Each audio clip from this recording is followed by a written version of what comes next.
My name is Christy Spears Newmeister, and I'm going to talk to you today about the identification of high ability students. The purpose of this presentation is to provide a brief overview of the concepts and the issues associated with the identification of gifted and talented learners, also known as high ability learners in Indiana. The guidelines provided in this PowerPoint are based on current best practices from the field of gifted education, and the information in the PowerPoint will hopefully provide a foundation for understanding factors to consider in the identification process and the procedures that are followed. As we're thinking about how to structure our identification process, it's important to keep in mind the big picture. Our goals are to identify gifted and talented students we may refer to as students with advanced potential. We then want to provide these students with appropriately differentiated curriculum and instruction, and then collect data that will allow us to assess the program's effectiveness in meeting the needs of these students. A complete identification plan will consist of a system of components that are consistent with one another. The first part of the plan includes a written statement of the mission the school district has for the gifted and talented program. This statement would be in alignment with the overall mission of the school, but it states what the goals and outcomes will be specifically for the students who are identified as gifted. The school district's definition of a gifted student is also included, and in the next few slides we'll discuss the components that should be present in that definition. The plan also includes a description of the gifted program's goals and the type of services that are provided for identified students. The plan will outline the multifaceted identification procedure, including the type of measures that are used as well as the selection criteria. The plan will include the policies and procedures in place for the appeal of the identification committee's decision, as well as a process for exiting students from the program if necessary. And finally, the plan will also include a timeline for the identification procedure, specifying when the students are nominated, when the assessments are given and scored, and when the identification committee will meet to review the candidates, and the timeline for the appeals. For some, the idea of identifying students for gifted programs may seem like a very daunting task. To be sure, it is not a black and white process, and many factors weigh into the process. However, it may be helpful to take a step back and to remind ourselves of what it is that we're trying to do. We are trying to first find students with abilities that are comparatively rare, emerge considerably earlier, and are significantly more advanced than others of the same age, experience, or environment. And we are looking for those who can benefit from the services that we can provide. Our task then becomes to figure out who those students might be. The diagram on this slide illustrates the variety in the type of students that may be identified as having advanced potential. Even though they may have that potential in common, their levels of achievement may vary quite a bit. For example, you will have one group of students who might be labeled as demonstrating high performance, and that group of students will consist of different types of high achievers. You may have prodigies, for example, those students whose performance may mirror that of an accomplished adult. Or you may have creative producers, who are the students who can naturally make connections across ideas and disciplines, allowing them to easily generate original ideas and to problem solve effectively. And finally, you may have those students that we refer to as above grade level performers, because they're consistently able to master content above their grade level. On the other side of the achievement spectrum, though, you have those students who have underdeveloped performance for a variety of different reasons. Perhaps due to limited financial resources, their families were unable to provide them with the extracurricular experiences that enhance achievement. Perhaps they are culturally or linguistically diverse. Perhaps they may have an additional exceptionality that's influencing their learning, such as a learning disability or an emotional disability. And finally, perhaps due to other circumstances, family, social, or curricular, they may be currently underachieving.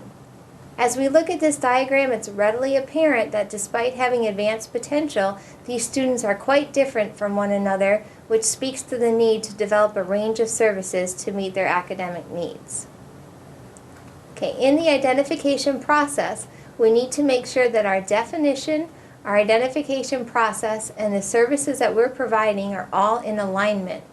However giftedness is defined will drive the type of services that are provided. If we can only provide services in language arts and math, for example, we do not want to identify giftedness in those who have talent in the visual and performing arts. We have to have a match between identification, definition, and services. We may want to begin with our definition of giftedness. The definition for a school district needs to be consistent with the state definition. The definition should include only those domains in which you will be providing services for the schools. The definition needs to be operationalized, which means that it needs to be specific enough to develop a procedure to find the students. And finally, it needs to be inclusive of all the populations. This is an example of a definition that meets all the criteria outlined on the previous slide. It's from the federal Jacob J. Javits Education Act for the Gifted and Talented Students.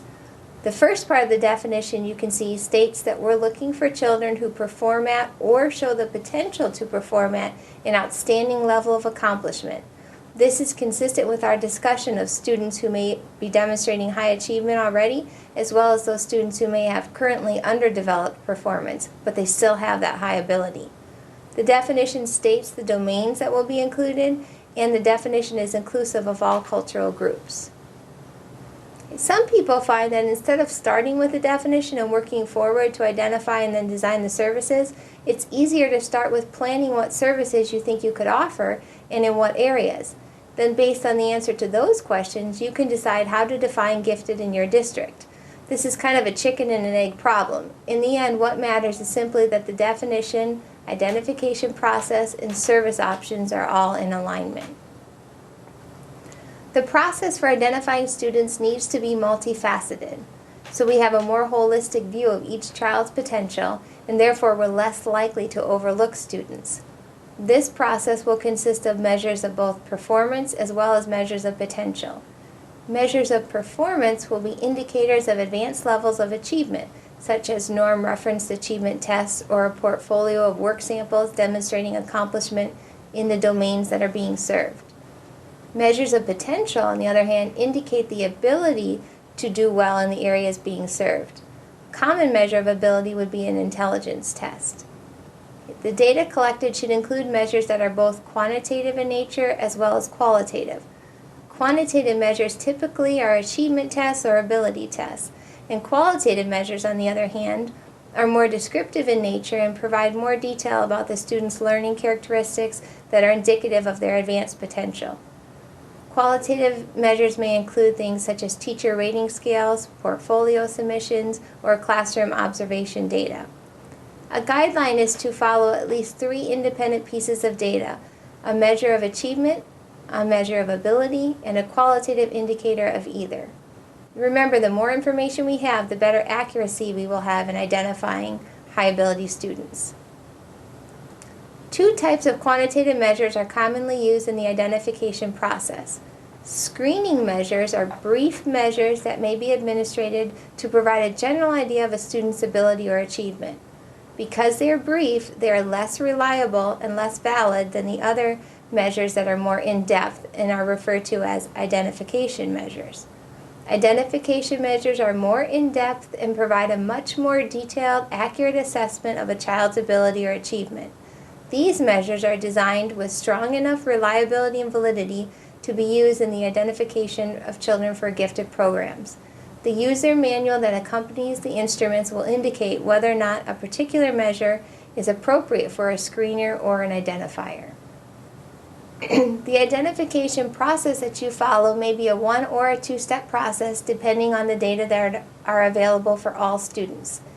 If all students take a measure of achievement or a measure of ability that has strong enough technical properties to be classified as an identification measure, then no screening process is needed in that area.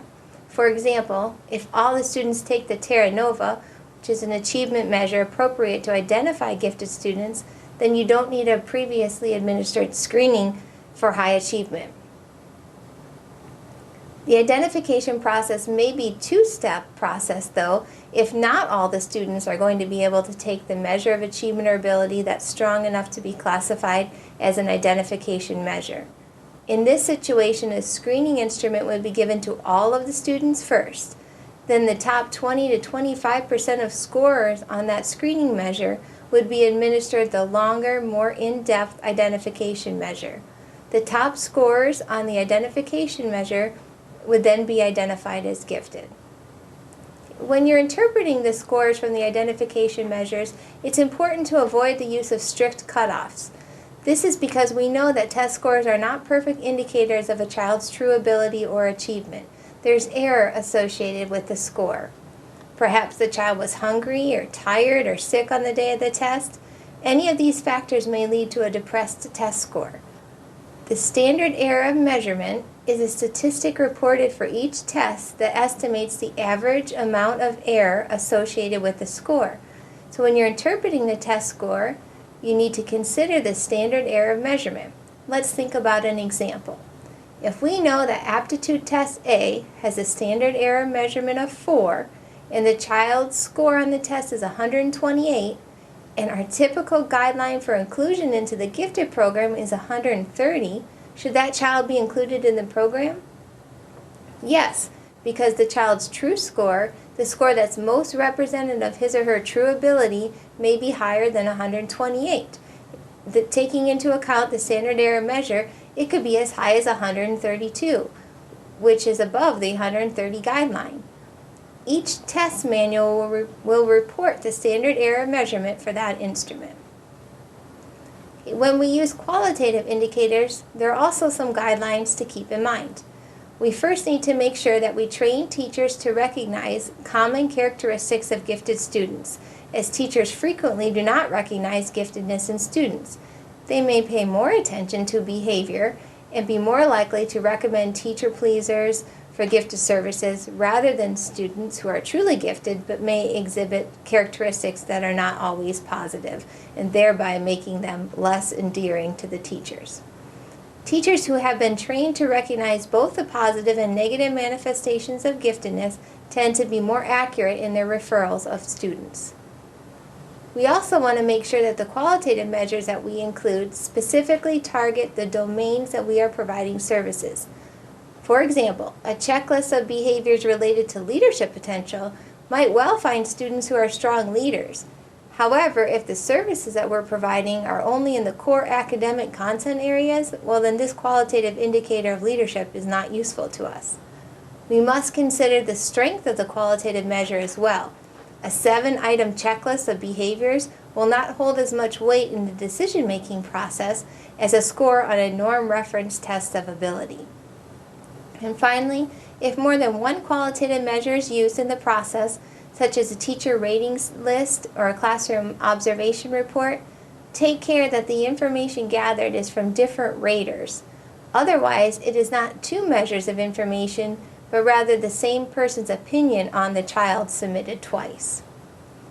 Okay, a common question that people have is how to identify students from underrepresented populations.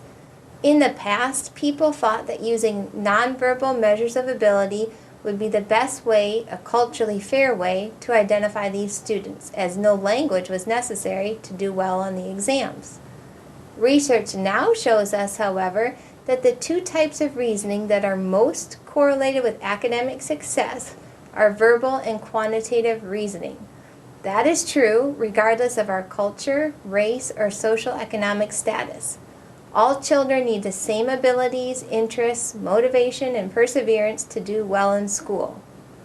When we identify students on the basis of their nonverbal reasoning instead of on their quantitative and verbal reasoning, we can easily identify the wrong pool of students.